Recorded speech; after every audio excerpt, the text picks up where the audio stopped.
Israel और Lebanon के Hezbollah के बीच सीमा पार तनाव तेजी से बढ़ रहा है और ये और भी बढ़ सकता है। हिजबुल्लाह ने एक अग्रेसिव वीडियो जारी किया है जिसमें बताया गया है कि जंग के हालात में वो किन इजरायली ठिकानों पर हमला करना चाहता है।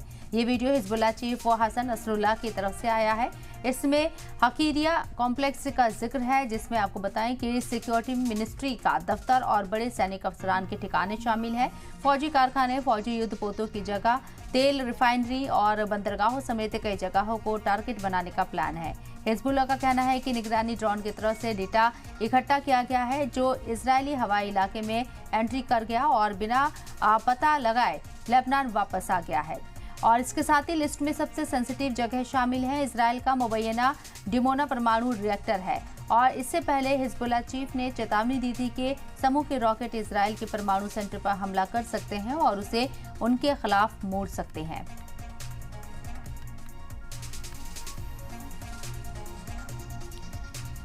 तो आपको बता दें कि इजरायल और हिजबुल्लाह के बीच जंग तेज हो सकती है, इसके इम्कान जाहिर किए जा रहे हैं। हिजबुल्लाह के जरिए भी इस बात को वाज़ेह कर दिया गया है कि अगर कोई हम पर अटैक करेगा तो वो पछताएगा और एक अग्रेसिव वीडियो भी जारी कर हिजबुल्लाह ने अपने इरादे बता दिए हैं। साथ ही साथ ये भी बताया है कि हमारा एक ड्रोन यानी कि हिजबुल्लाह का जो एक ड्रोन है वो किस तरीके से इजरायल में दाखिल होता है और डेटा को इकट्ठा करता है और इजरायल को इस बात की भनक भी नहीं लगती है। साथ ही साथ इसके नताइज खतरनाक होंगे। हिजबुल्लाह बार बार इस बात को दोहरा रहा है।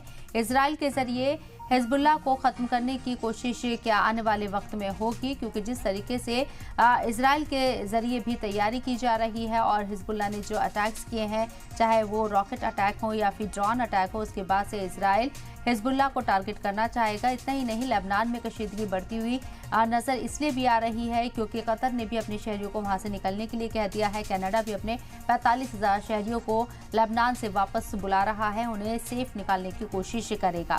दूसरी तरफ हिजबुल्लाह यानी कि लेबनान और इसके साथ ही इजरायल के बीच तनाज़ा और बढ़ता हुआ नजर आ रहा है। गाजा में इजरायल दावा कर रहा है कि वो इस जंग को जीतने के बहुत करीब है। हमास का खात्मा होना बहुत लाजमी है और बहुत जल्द वो अपने टारगेट को अचीव कर लेगा।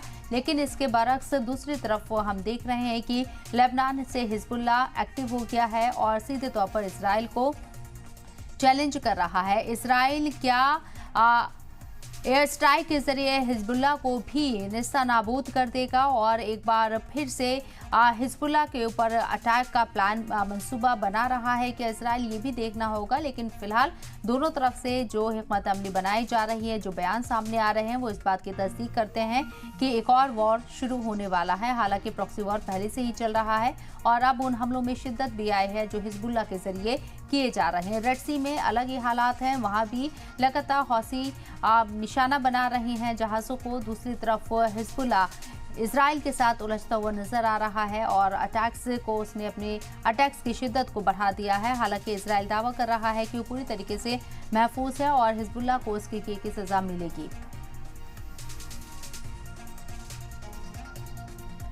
तो इजरायल और लेबनान में जंग का अंदेशा जाहिर किया जा रहा है। खुले तौर पर अगर जंग होती है तो कितना नुकसान होगा और क्या इजरायल के लिए लेबनान को टारगेट करना इतना आसान होगा? क्या गाजा की तरह इजरायल लेबनान को इतना इजीली और हिजबुल्लाह को इतना इजीली टारगेट कर पाएगा या फिर सिचुएशन अलग होने वाली है? हालांकि जो माहिरीन हैं उनका मानना है कि जिस तरीके से गाजा के अंदर जो रिहायशी इलाका था पूरा और जिस तरीके से यहाँ पर पॉपुलेशन थी और जिस तरीके की ज्योग्राफी थी वो लेबनान में नहीं होगी और यहाँ इजरायल को अपने टारगेट को अचीव करने में उतनी दिक्कतें नहीं होंगी। तो दूसरी तरफ हिजबुल्लाह भी काफ़ी एक्टिव नज़र आ रहा है और पहले से ज़्यादा एडवांस हिजबुल्लाह नज़र आ रहा है। हिजबुल्लाह की तरफ से इस बात को वाज़ेह किया गया है कि वो अपने हथियार भी बना रहा है और कई ख़तरनाक हथियार भी उसके पास हैं।